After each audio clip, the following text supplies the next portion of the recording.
I do not accept disorder in my body. I establish divine order by my word. If your reports trouble you, I have a higher report. If fear has spoken, I answer with law. Remain with me. I will place the exact decrees on your lips and peace in your pulse. You will learn to command your body with the authority God gave you. I will give you the exact words to speak to your blood, your heart, your nerves.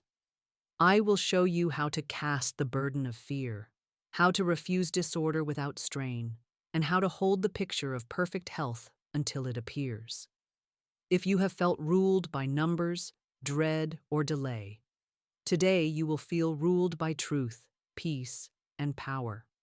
I speak from law, scripture, and proven practice. Before this hour ends, you will have a daily decree, a way to break panic in one sentence, and a clear path to divine order in your body. I know how the mind runs when a report arrives. The imagination paints dark scenes, the heart races, the mouth speaks defeat. But life is not a battle. It is a game governed by spiritual law. What you speak, you set. What you picture, you invite. Many try to fix the body with fear, yet fear is inverted faith. I will teach you the higher way.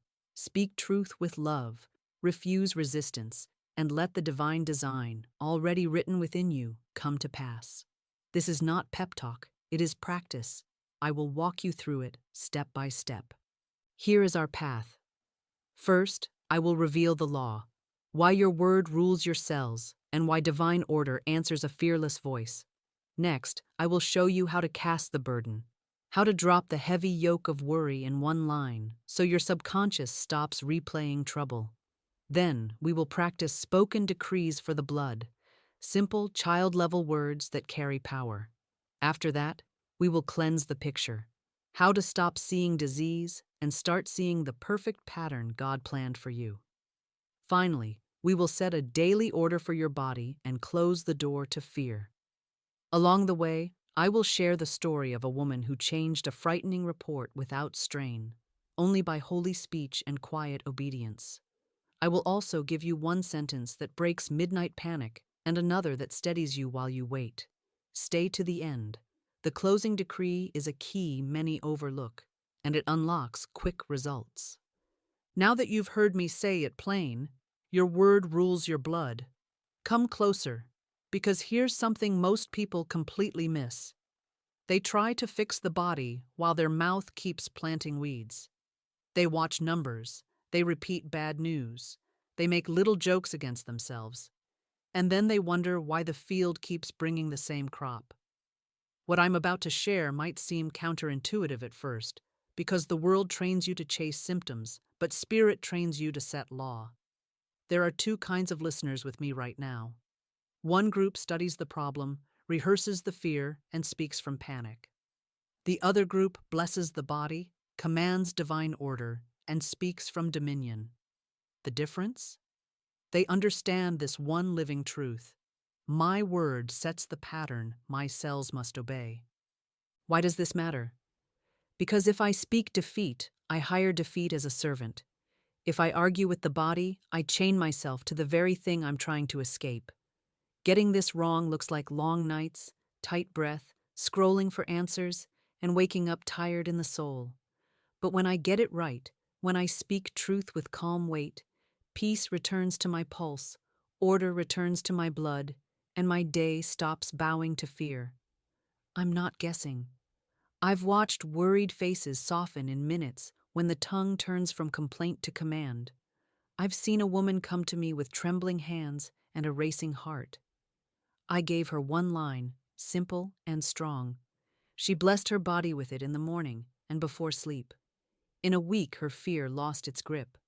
In 2 weeks, her hands were steady enough to write me a thank you. She didn't beg. She didn't bargain. She declared. That's what success looks like here. Not strain, not superstition, but steady speech that sets divine order and then rests. So what is the move?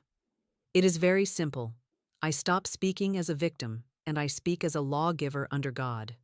I do not micromanage the body, I establish the result. I do not say, I hope. I say, Divine order is established in my mind, body, and affairs, now. I do not chatter with fear. I answer fear once and close the door. This aligns with your deepest desire because you don't want more facts. You want the peace of a settled word, the quiet joy of a body that listens. Your word is your wand, pointed at your blood. And how do I know this works? Hear a small story. A young man wrote me that his chest felt like a drum in a storm. He kept telling friends, "My nerves are shot." I told him, "Your subconscious has no sense of humor. It will take you at your word." We traded one sentence. "Peace rules my pulse." He said it each time he reached for his phone. Day 3, he caught himself before the old phrase escaped. Day 5, he wrote back.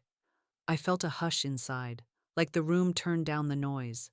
No charts, no fight, just a new word carrying a new picture.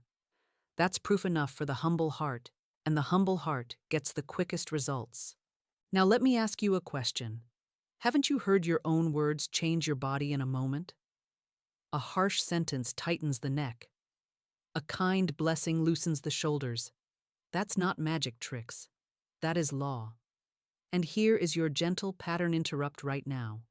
Place your hand over your heart and speak with me, slow and clear. Peace rules my pulse. Do you feel that small lift? That's the law answering. That's only the doorway. In a moment, I'll show you why this works under heaven's order, not as a superstition, but as a spiritual science as old as "let there be light." Hold this picture with me while we walk forward. My cells are faithful servants. My tongue is the foreman. God is the architect. If the foreman shouts confusion, the servants scatter. If the foreman speaks the plan, the servants build. If this is true, and it is, then your next question is simple. Why do words move matter at all? Stay with me, because when you grasp this, you'll stop arguing with appearances and start issuing calm decrees that land. Now listen closely. This next part changed everything for me, and it will change everything for you, because I'm about to open the reason beneath the results, the why that makes your simple sentence carry power. Let's step into it together. Why words move matter. Listen closely, because I'm going to show you the hidden gear that turns the whole machine, and when you see it, you'll stop pushing at life from the outside, and you'll start speaking from the throne within. Here's what most miss. The body is a faithful servant, and the servant takes orders from the picture held in the heart and the words spoken by the mouth. So if my words paint fear, my cells hurry to build fear, and if my words paint peace, my cells hurry to build peace.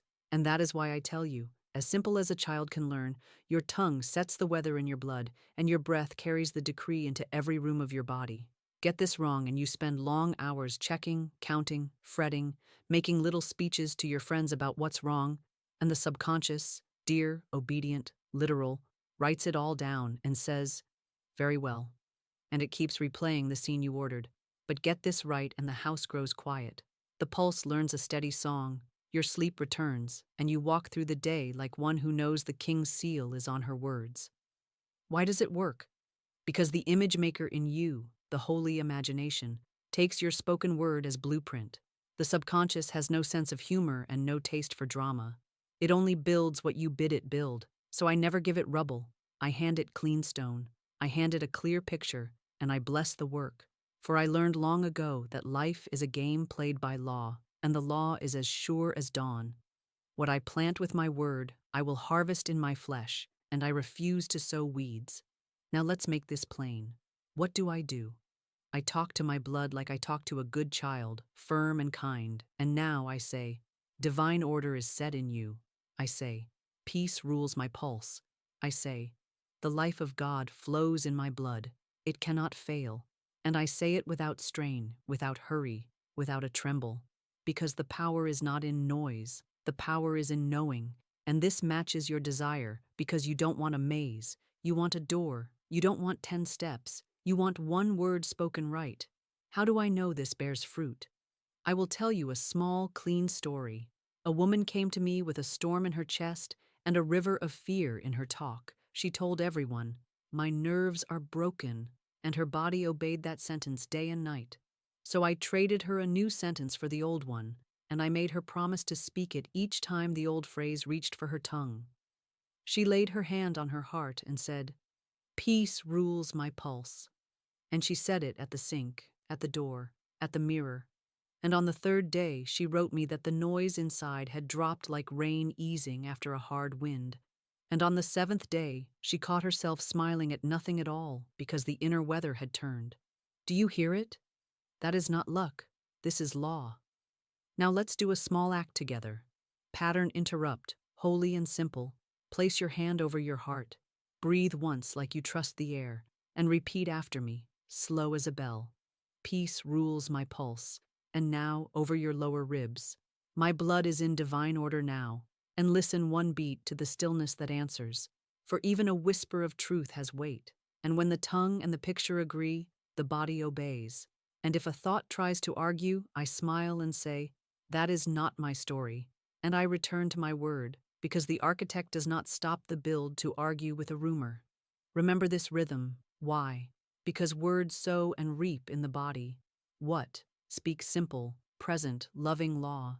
How? Give one clean decree, repeat it steady, and let the divine design do the rest. And as you feel this settle, you're ready for the shortest road of all, the road without strain, where I don't push at the bricks, I only set the plan. Divine order itself. Let me open that door for you next. Now that you feel how a clean word turns the inner weather, come with me one step deeper, because this next part changed everything for me, and it will save you years of strain. Here's what most people completely miss. They try to manage every small piece. They fuss with the how. They chase 10 little levers at once, and their speech turns busy and thin. But the law doesn't answer noise. The law answers order. So I stop pushing on the bricks and I set the plan, and the plan is simple. I establish divine order. Why does this matter so much? Because when you obsess over the how, your mind knots up, your body tightens, your sleep breaks, and you start talking like a foreman who lost the blueprint. But when you set divine order, you hand the job back to the architect. You let the perfect pattern take the lead, and you feel a holy ease come over you, the kind that says, this is already arranged. And that ease is not laziness, it's power under guidance. The consequence of getting this wrong is more panic, more checking, more stories that feed fear. The fruit of getting it right is quiet, steady steps and quick corrections without drama, like a river that clears itself after rain. So what is the move? Hear me plain. I don't micromanage the body. I name the result and rest in it. I don't beg for tiny changes. I declare the whole truth. I say, divine order is set in my blood now. And I say it once, like a queen says, open. And then I live like the door is open. I say, divine order governs my heart, my nerves, my whole house of flesh, and I refuse to add fear words after it. This connects to your deepest goal because you don't want more to-do lists. You want a key that turns the lock, and divine order is that key, short, pure, heavy with authority. And how do I move with it? I'll show you a way so simple a child can do it. First, I cast the weight of worry. Then I set the order. Then I give thanks and do the next kind thing I'm led to do. A woman once came to me with a brow like a fist and a mouth full of what if. She checked and never felt better. So I traded her a new rhythm, morning, noon, and night. She said, divine order is established in my mind, body, and affairs, now. And every time her hand reached for a search or a fear phrase, she stopped, breathed once, and set the order again. On day 3, she noticed she was moving slower, but getting more done. On day 7, she wrote, I woke up before the alarm and felt like the house had been cleaned. And she meant the house of her mind. Do you see it? No strain, no long speeches, just one royal sentence that tells every servant cell what to build and where to place it. Let's do a holy pattern interrupt right now. Roll your shoulders up, hold, and drop. Let the jaw unclench. Place your hand over your lower ribs and speak with me, slow and steady. Divine order is set in my blood now. And wait one quiet beat as the decree goes to work. And if a thought tries to argue, smile and say, that is not my story. Because the foreman doesn't debate rumors, The foreman follows the plan. Remember the rhythm we're using. Why? Order ends the scramble and gives you your peace back. What? One clear decree that names the finished work. How? Cast the burden, set the order, give thanks, and walk in step with the next simple lead. And if you're thinking, but I still feel the weight, good, because you've just opened the door to our next piece, the quickest way to drop that weight so your decree lands like a stone. Stay with me, because when we cast the burden on the Christ within, the law moves fast, the noise breaks, and your word falls into the body like seed in rich ground. Now that you see how divine order is the shortest road, let me show you the step that clears the path so your decree can land with power. Because here is something almost everyone misses. They try to speak the word while still clutching the burden. They try to bless their blood while still holding fear in the fist of the heart. And it is like pouring clean water into a muddy glass. The word gets diluted and the body keeps hearing the noise underneath. So I tell you plain, before you decree, you must drop the weight, you must cast the burden, and only then will the law have free passage to move. And this sounds so simple that many overlook it, but it is the pivot between words that bounce and words that build. Why does it matter so much? Because a fearful decree is like shouting orders in a storm. The servants cannot hear. The subconscious is still obeying the thunder of worry, and your results lag. But when you cast the burden, when you drop the fight, you open a channel, and the decree goes in like seed into tilled soil, ready to sprout without resistance.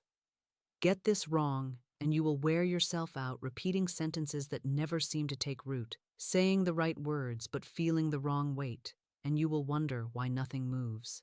Get it right, and you will feel the hush come before the healing. You will sense a release as if something heavy slid off your shoulders, and suddenly the same sentence you said 100 times before drops into the depths and begins to work. So what is the move? I make it simple. I say, I cast this burden of fear on the Christ within, and I go free. And I say it as many times as it takes until I feel the inner weather shift, until the storm is quieted, and then I decree once, like a queen sealing a letter. I do not beg, I do not bargain, I do not explain to God why I am afraid, because God needs no explanation.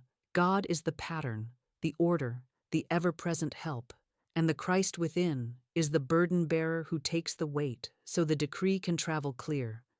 This matches your longing because you do not want to wrestle all night. You want to sleep in peace. You want to wake with quiet blood and steady breath, and this is the bridge. And how do I know it works? Let me tell you a story. A student once came to me trembling. She could not close her eyes without pictures of disaster crowding her. Her nights were a battlefield, and I gave her one line only. I cast this burden on the Christ within, and I go free.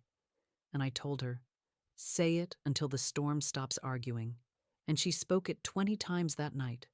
And on the 21st, she felt the weight drop, and her chest opened like a window to air, and she slept until morning for the first time in weeks. When she woke, she said it once more, calm and steady, and her day carried a peace she had forgotten was possible. Do you hear? No strain, no tricks, just one clean transfer of weight, and the Christ within bore it, as he always does when we let him. Now let's practice this holy pattern interrupt together. Close your eyes if you can, breathe in, and on the outbreath speak with me. I cast this burden of fear on the Christ within, and I go free. And pause to feel the hush that follows. If a thought of doubt rises, answer it once with the same sentence and then go on. Do not argue with shadows. This is the law of non-resistance, the law that says, I do not fight appearances, I speak, the higher truth and rest. And the rest is not laziness, it is obedience to law. Remember the rhythm. Why?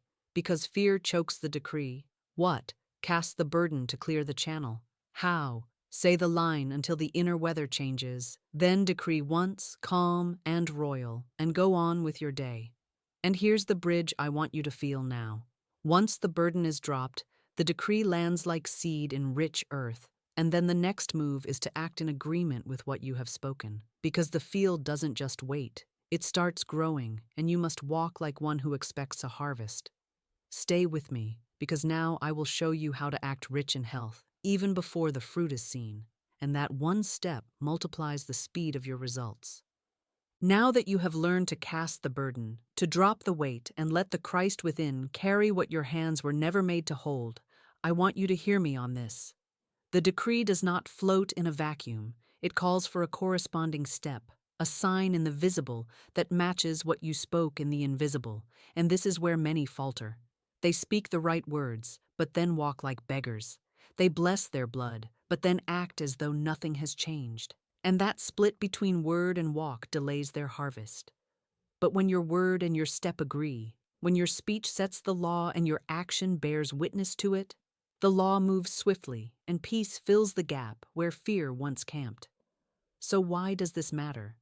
Because if you continue to move like one under fear after you have cast it, you drag the burden back into your arms. But if you move like one already free, you prove your decree. And the subconscious, which obeys pictures and tone more than anything else, says, "Yes, it is so." And your body follows like a servant following the bell. So what is the move? It is simple, but it requires courage. I breathe as if I am already healed. I walk into the day as if my body is already in divine order. I bless my food and water as if they are medicine charged with life. I sit upright with poise as if my blood is already flowing rich and free. I act as if the harvest is already breaking ground, because acting as if is not pretending. It is faith in motion. Scripture tells us to dig ditches in the desert before the rain, and the ditches are acts of expectation, physical containers for what we know is on its way. So when I bless my blood, I may lift my cup of water and say, "This is charged with divine love, it strengthens every cell," and then I drink it with thanksgiving. And that act is a ditch for the flood of life that is on its way. And when I rise in the morning, I do not shuffle like a defeated soul. I stretch like one who knows strength is already at work, and that stretch is another ditch dug in the desert, ready for rain. How do I know this bears fruit? I will tell you a story.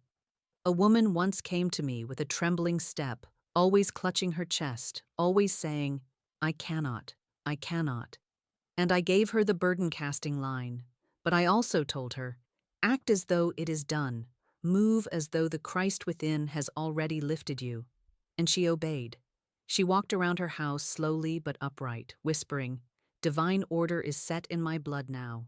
And she drank her water as though it were holy wine, and she blessed her sleep before she laid down, saying, "I sleep in safety. I rise in power." And within days she wrote to me that her neighbors remarked, "You look lighter, you walk easier," though she had told no one of her practice. Do you see? The decree went in, the burden was dropped, and her obedient acts watered the seed until the harvest pushed through. Let us do this together right now. Sit a little straighter, lift your chin, breathe deep, and speak with me. Peace rules my pulse, divine order governs my blood. And then let your body rest in that uprightness for one moment, for this is how the subconscious learns, through word, picture, and action agreeing as one. And if you should hear a thought whisper, "But I don't feel it yet," answer it once. That is not my story. My story is divine order fulfilled. And then smile and carry on with the act of faith, because each time you act as though it is done, you are digging ditches for the rain. And the rain always comes when the ground is ready. Remember the rhythm. Why? Because acting in fear drags the burden back. What? Act as if your decree is already settled. How? Small daily gestures that match your words. Bless your food. Bless your water. Walk upright. Stretch in the morning. Lay down at night with thanksgiving. And now, with the burden dropped and the acts aligned, you are ready for the core of this whole message, the living heart of it, the practice of speaking to your blood itself, not in fear, not in strain, but with the calm rhythm of divine authority. And when you learn to talk to your blood like a queen speaks to her court, you will see why I told you at the start. I speak and my cells obey.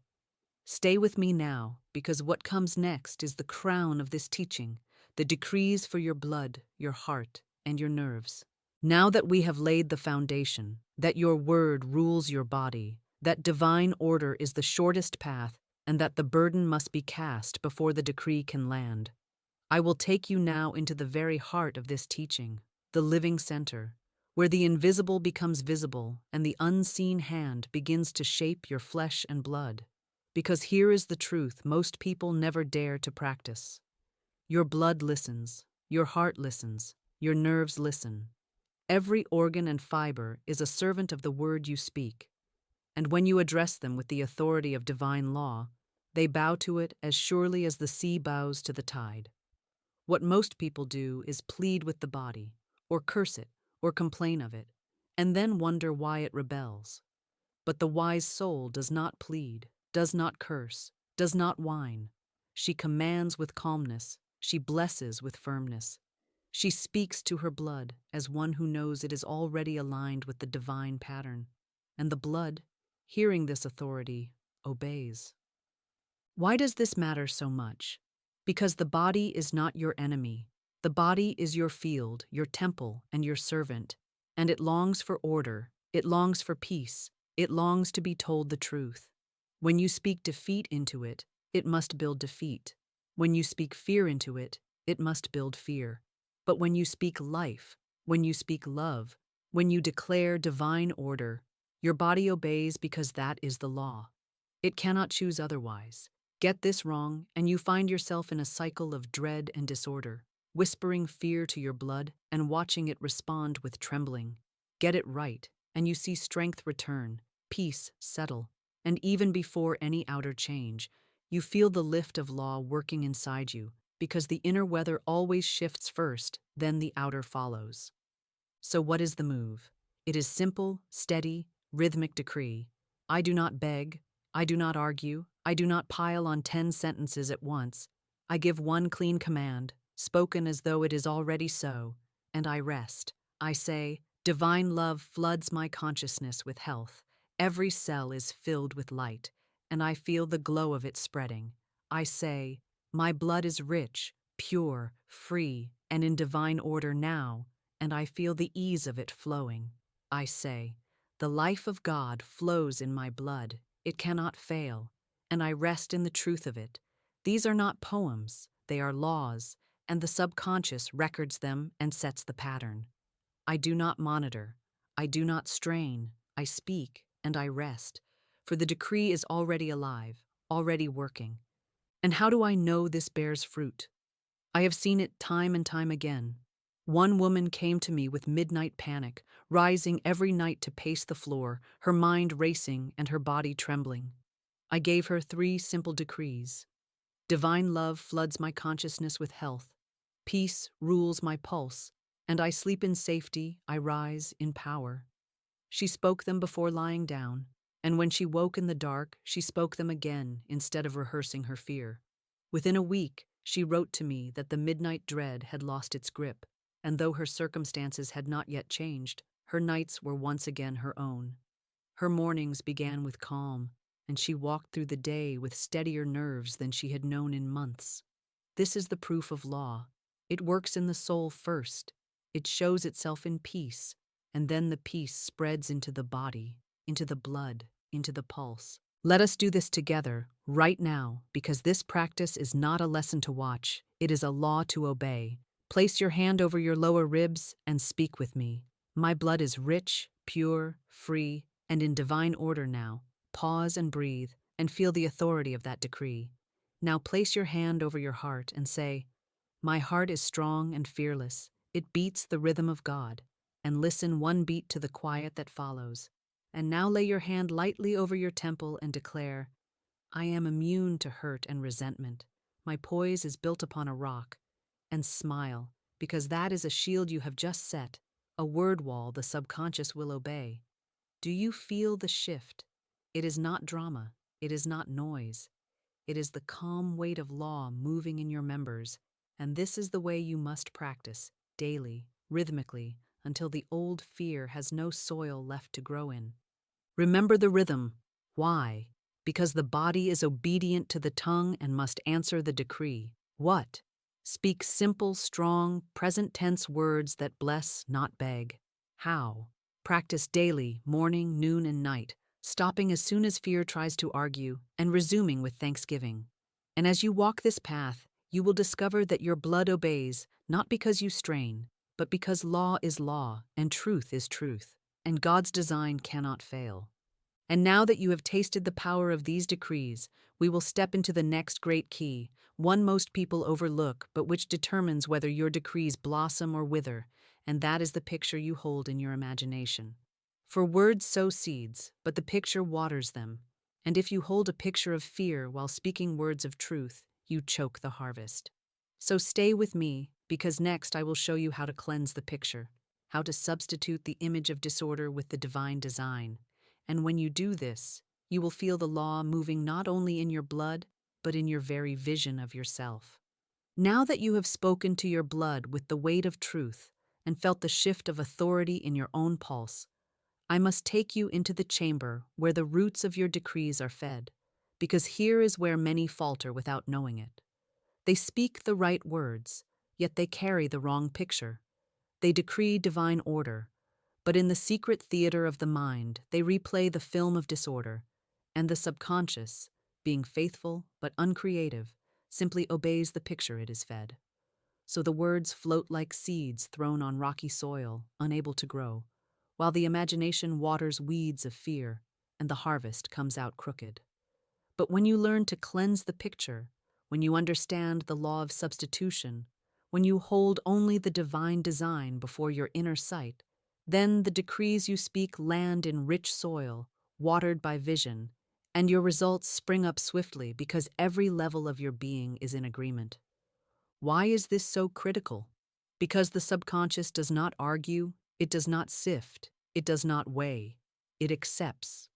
So if you declare health but picture decline, the subconscious takes the picture as the stronger command, for the image is constant while the words are only occasional. If you joke idly about sickness, if you imagine worst-case scenes, if you study symptoms and rehearse numbers, you are writing a dark script on the screen of the soul, and your body must obey that script. But if you turn your imagination into a holy painter, if you hand it the brush of truth, if you deliberately picture your blood bright and clear, your heart strong and steady, your whole being in radiant order, then your subconscious takes that image as blueprint and builds after it, and your words, when spoken, become reinforcements of a picture already set in stone. Get this wrong, and your decrees feel hollow. They do not stick. They slide off because the picture denies them. Get it right, and your decrees move like thunder following lightning. They are confirmation of what the mind already sees, and the body falls into place without strain. So what is the move? It is the law of substitution. I do not fight the fear picture, I replace it. I do not argue with the nightmare, I swap it for the dream. I see my blood not cloudy but radiant, not sluggish but alive with divine light. I see my report reading normal. I see myself moving with freedom. I see my sleep unbroken and my mornings bright. And when the fear tries to paint over it, I calmly say, that is not my story. And I repaint the canvas with truth. I use short, clean sentences like, I thank God it is so, to anchor the image in thanksgiving. And I never allow idle words that contradict the picture, because every word and every thought is a brushstroke, and I refuse to paint weeds in my own garden. How do I know this works? Hear a simple tale.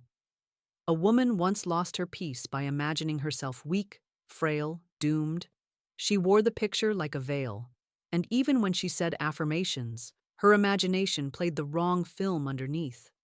I told her the story of the widow's veil, how imaging the wrong thing attracts the very result feared, and then I taught her to substitute, to see herself bright, upright, in divine order, to give thanks for the picture, and to dismiss the veil with the words, that is not my story. She practiced daily, drawing the image in her mind of her blood glowing with life, her heart steady, her whole self moving in rhythm with God. And within weeks, the fear that had clung to her lost its grip, not because she fought it, but because she replaced it. The weeds withered because she watered the flowers. Let us do this together right now. Close your eyes and see it. See your blood flowing like a river of light. See it clear and steady, carrying strength to every part of you. See your report stamped normal. See yourself rising in the morning with a smile, walking through the day light-footed, resting at night in calm. Hold that picture, breathe once, and say with me, I thank God it is so, and let that thanksgiving fix the image like ink on the page. And if a shadow tries to creep in, if a doubt whispers, what if? Answer once, that is not my story, and return to your picture, because every time you substitute, you strengthen the truth until the false image has no room left to stand. Remember the rhythm. Why? Because the subconscious obeys pictures as strongly as words. What? Replace fear images with the divine design and hold them in thanksgiving. How? Catch the wrong picture, dismiss it, and substitute the right one, anchoring it with simple words of praise. And as you do this, you will feel the harmony between your decrees and your imagination, and your body, being the faithful servant it is, will obey both. And now that you see how to hold the picture clean, we will move into the practice of setting your daily order, a rhythm of speech and shield that keeps your mind, body, and affairs steady throughout the day, because law is not a one-time event. It is a continual practice. And when you learn the 3-point daily drill, you will feel covered morning, noon, and night, and nothing outside you will be able to pierce the peace you have set within. Stay with me, because the daily order is the armor most forget to put on, and it is the shield that keeps your decrees working without interruption. Now that you have learned how to cleanse the picture and substitute fear with the divine design, I must show you how to set the rhythm of your day, for law answers to consistency, not to whim. One decree is powerful, yes, but a steady order is a fortress, a shield that keeps your mind, body, and affairs aligned from dawn to dark. And this is where so many falter. They speak a word in the morning, but by midday their speech has wandered into fear. By evening their imagination has painted trouble again. And then they wonder why their good seems delayed. But the truth is simple. Without a daily order, the mind drifts back into weeds. With a daily order, the mind is guarded, the tongue is disciplined, the blood is blessed continually, and peace holds its place like a soldier on post. Why does this matter? Because the world will try to plant fear seeds in you every hour, through news, through reports, through idle chatter, and if you do not set a shield, you will find yourself repeating other people's words instead of your own. But if you rise each day with divine order on your lips, reinforce it at noon, and seal it at night, you create a holy rhythm, and rhythm builds reality, just as a drummer sets the march for an army, so your decrees set the march for your body and your life. So what is the move? It is the 3-point daily drill. In the morning, as soon as you rise, before you look at any numbers, before you answer any message, you place your hand on your heart and declare, divine order is established in my mind, body, and affairs, now. And you say it calm, certain, royal, and then you give thanks. At midday, when the hours may feel heavy or the chatter of the world grows loud, you stop for one breath, lift your eyes and say, peace rules my blood and my day. And then you return to your work, carrying that shield. And at night, before you close your eyes, you sweep the soul clean by saying, I forgive all, I sleep in divine care. And you let the Christ within guard your rest. These 3 sentences, simple as they are, anchor your morning, your noon, and your night. And they form a shield that nothing outside you can pierce unless you hand it permission. And how do I know this works? Hear a story. A man came to me worn down, scattered, fearful, always speaking of confusion, always losing his footing in the day. I gave him this 3-point drill and told him to practice it without fail for 3 weeks. At first, he resisted. He said, it seems too simple, but he obeyed. He spoke the order in the morning, the peace at noon, the forgiveness at night, and within days he felt lighter. Within a week, his coworkers remarked that he looked different, more at ease, more steady. Within 2 weeks, he wrote to me that he had stopped snapping at his family and had begun sleeping without the old interruptions. And by the 3rd week, he said, I feel like my life has found a rhythm I never had before.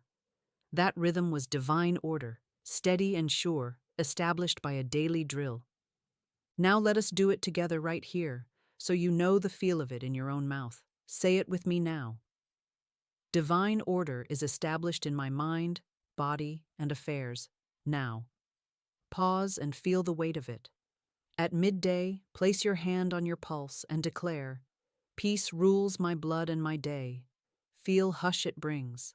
And before you sleep tonight, whisper with me, I forgive all, I sleep in divine care, and lay down like one guarded by angels. For that is the truth of it. This daily order is your fortress, your steady shield, your rhythm of protection. But there is more. Because once your daily drill is set, you must also learn how to lift a shield against sudden attacks of fear, the headlines, the gossip, the idle words that try to slip under your door. And for this, I will give you the seal of immunity, a sentence so strong it has turned lions into angels, a decree that disarms fear on contact.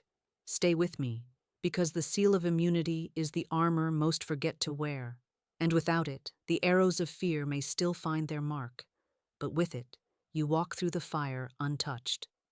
Now that you know how to set the rhythm of your day, how to anchor the morning in divine order, steady the noon with peace, and close the night with forgiveness, I must place in your hands the final piece of armor, the shield that guards against sudden storms, because here is the truth most forget.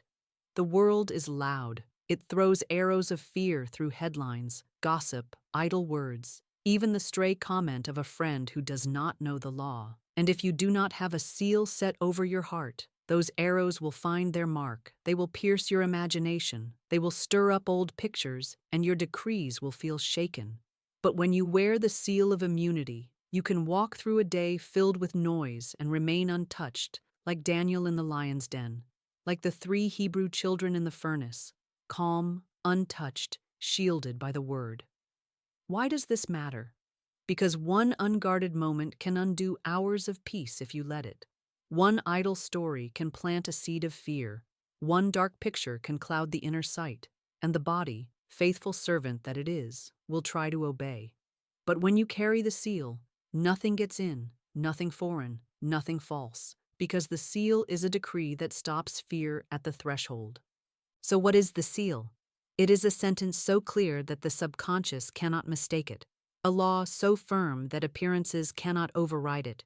No evil can befall me, for there is no power to hurt. I speak it when the news tries to frighten me. I speak it when a report is handed to me. I speak it when a stray fear tries to knock at my door, and the words close the gate. And if I feel pressed, if the fear seems loud, I add the holy image. I walk up to the lion and find an angel in armor, for that is the truth of appearances. What looks like harm is often an angel disguised carrying a blessing. So I do not run, I do not cower. I walk up and declare the law, and the lion bows. How do I know this works? I have seen it. A student of mine once received a letter that shook her. The words on the page painted pictures of loss, and she felt fear rise in her chest like fire. She remembered the seal. She said aloud, No evil can befall me, for there is no power to hurt. And she repeated it until the storm broke, until her hands steadied and her breath slowed. Later, she discovered that what looked like bad news was only a delay, not a disaster, and she wrote to me, The lion was only an angel in armor, carrying a gift I could not yet see. That is the law of immunity. It does not deny appearances. It disarms them. It removes their sting, and it lets you stand steady until the blessing is revealed. Now let us set this seal together, because once you feel it in your own mouth, you will know the calm it brings. Say it with me. No evil can befall me, for there is no power to hurt. Pause and let it sink like stone into water. Now add the picture. Close your eyes and see yourself walking up to the lion, and as you come close, watch its mane melt into light, its roar soften into a hymn, and an angel in shining armor stands where fear once crouched. Open your eyes and know that is the law. Fear turns to blessing when faced with truth. Remember the rhythm. Why? Because sudden arrows of fear can pierce if unguarded. What? Set the seal of immunity with a strong decree. How? Declare it aloud whenever fear tries to enter. Picture the lion as angel and go on with peace. And as you wear this seal, nothing will move you, nothing will shake you, for you are shielded by law. And now that you are covered, morning, noon, and night, sealed against sudden attack, you are ready for the final key, the swiftest medicine of all, obedience to intuition. For decrees set the law, but intuition shows the step. And when you marry the word with obedience, you take the shortest road to your good. Stay with me, because next I will show you how to recognize the voice of guidance, how to test it, how to follow it without strain, and how it becomes the quickest cure, the beeline to your blessing. Now that you have set your daily order and clothed yourself in the seal of immunity, I must draw back the curtain on the final secret, the swiftest medicine, the shortest road to your good. And it is this: obedience to intuition. For decrees establish the law, pictures feed the subconscious, daily rhythms shield the mind, but intuition is the golden thread that ties heaven's design to your every step. And here is the pitfall most people tumble into. They speak the word, but then ignore the nudge. They declare divine order, but then override the still, small voice. They wait for fireworks when the spirit whispers in a feather. And so they miss the beeline. They walk the long road when the straight path was laid before them. Why does this matter so much? Because God does not only rule in thunder, He rules in details. He speaks through the soft prompting, the gentle direction, the holy suggestion that seems almost too small to matter, yet obeyed. It leads to the exact door, the right provision, the perfect step that confirms the decree. Ignore it, and you may wander in circles, straining and questioning. Follow it, and you discover that the supply, the answer, the cure, was waiting just around the corner. So what is the move? It is to treat every intuitive nudge as sacred, to obey quickly and without debate. I speak the word to establish the order, and then I listen, not with strain, not with hunting, but with a quiet trust, and the lead comes. It may be as simple as, drink this water now, or step outside for air, or call this person, or wait 1 hour.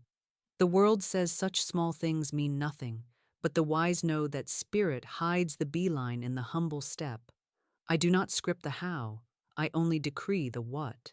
I say, divine order is established in my body, and then I listen, and when the Christ within whispers, rest, or walk, or release this thought, I obey.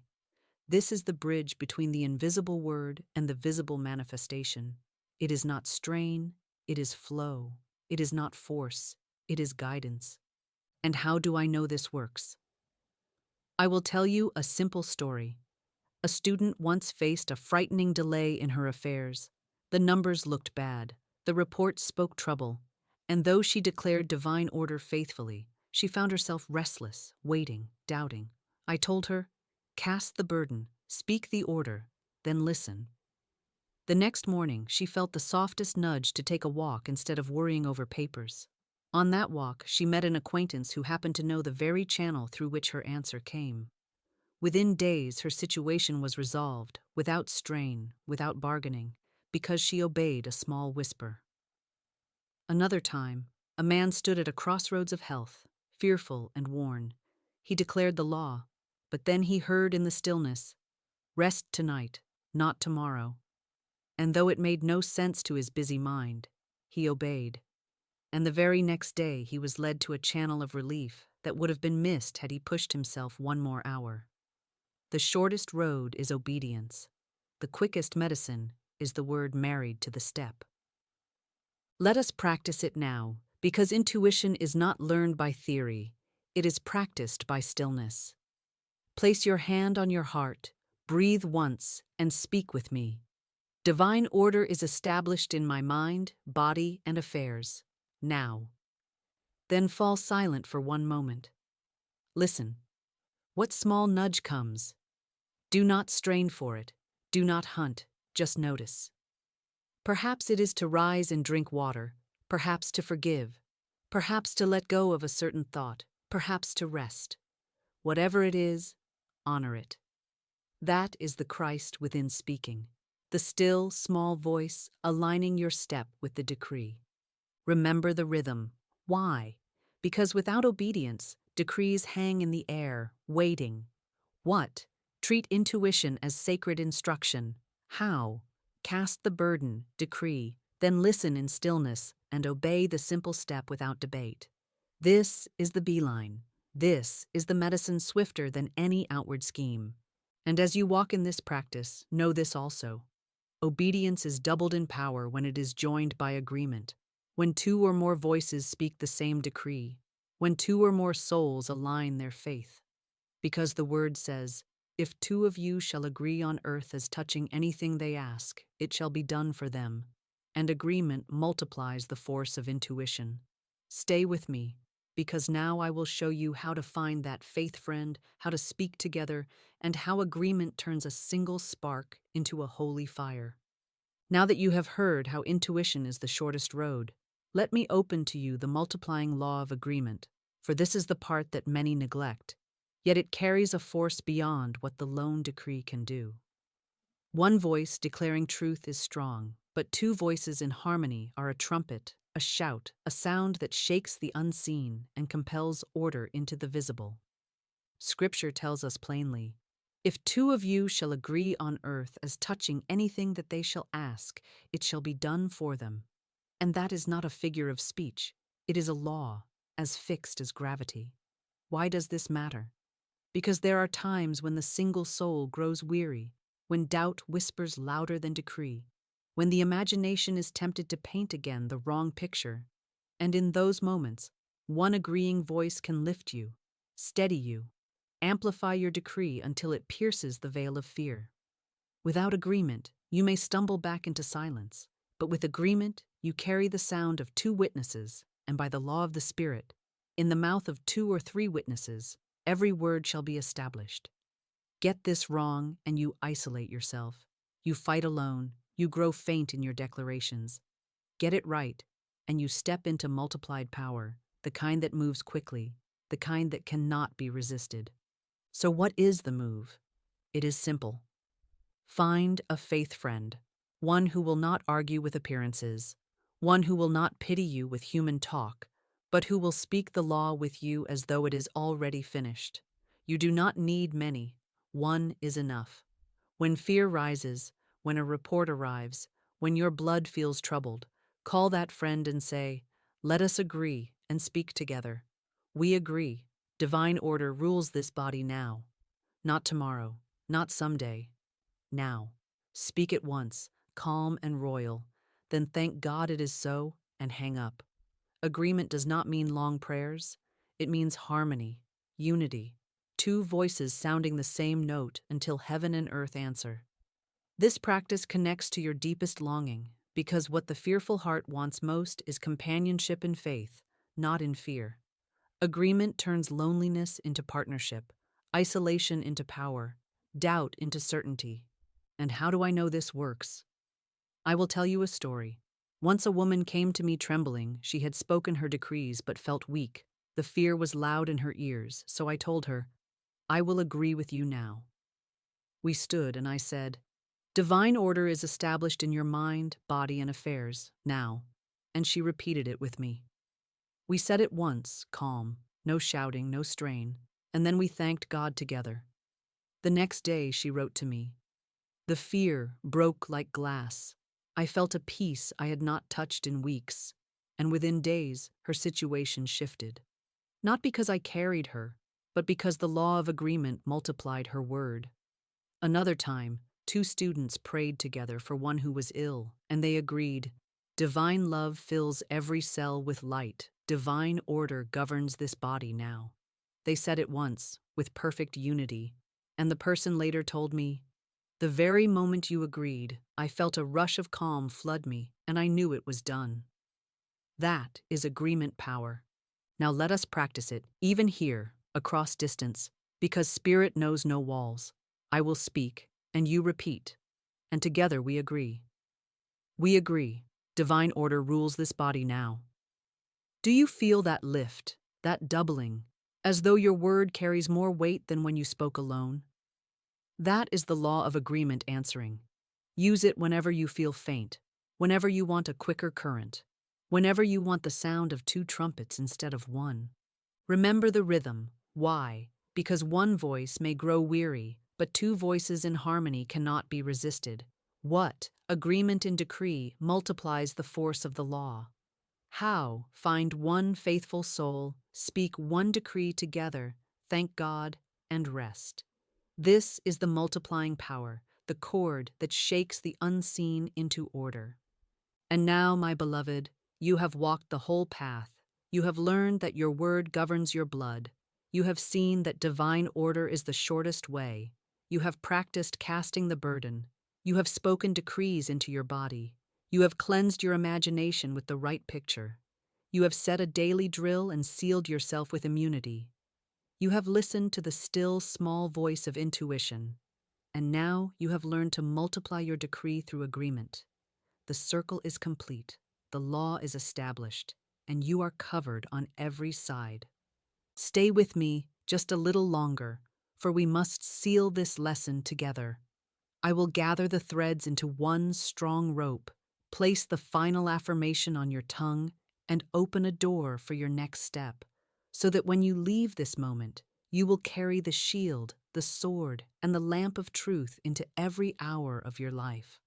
And now, having walked with me through every chamber of this teaching, having seen how your word sets the law, how divine order is the shortest path, how the burden must be cast, how decrees for your blood and heart and nerves carry power, how the picture must be cleansed, how a daily rhythm anchors your day, how the seal of immunity guards you, how intuition gives the beeline, and how agreement multiplies your strength.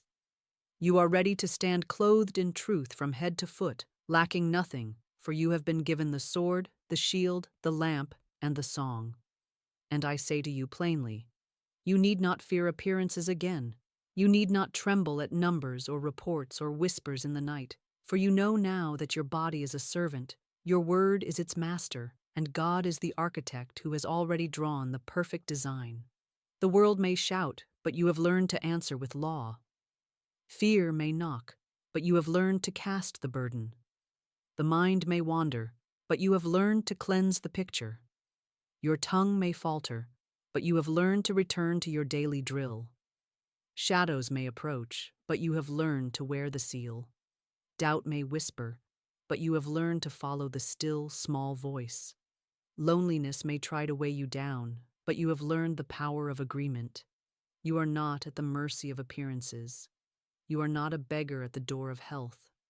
You are a child of God, speaking with authority, standing in dominion, clothed in peace. Let me tell you why this matters so deeply. Because until you claim this, you will live at the mercy of fear, you will let appearances drive you, you will let other people's words set the rhythm of your body. But when you claim it, when you say with your whole being, divine order is established in my mind, body, and affairs. Now, you step out of the prison into the field. You stop playing the part of the defeated and take up the crown of the victor. You cease begging and begin reigning. For this is the destiny of every soul: to walk in the rhythm of divine law, to bless and not curse, to command and not complain, to speak life and see life obey. So here is your final decree, the seal of this whole lesson, the sentence that gathers everything into one. Speak with me now, slow, steady, certain. Divine order is established in my mind, my body, and my affairs now. Again with weight. Divine order is established in my mind, my body, and my affairs now. And once more, like a queen or king sealing a letter with a signet ring, divine order is established in my mind, my body, and my affairs now. Feel the hush that follows. That is not imagination. That is the law answering. That is the word going forth, and it cannot return void. And now I leave you with a challenge, a holy charge. Refuse idle speech today. Refuse to joke against yourself. Refuse to paint fear pictures in your mind. Instead, bless your blood every time you think of it. Speak order every time you feel disorder. Cast the burden every time fear knocks. Act as if it is settled, because in God it is. Walk as if your blood is already in order, because by law it is. Sleep as if you are already safe, because under divine love you are.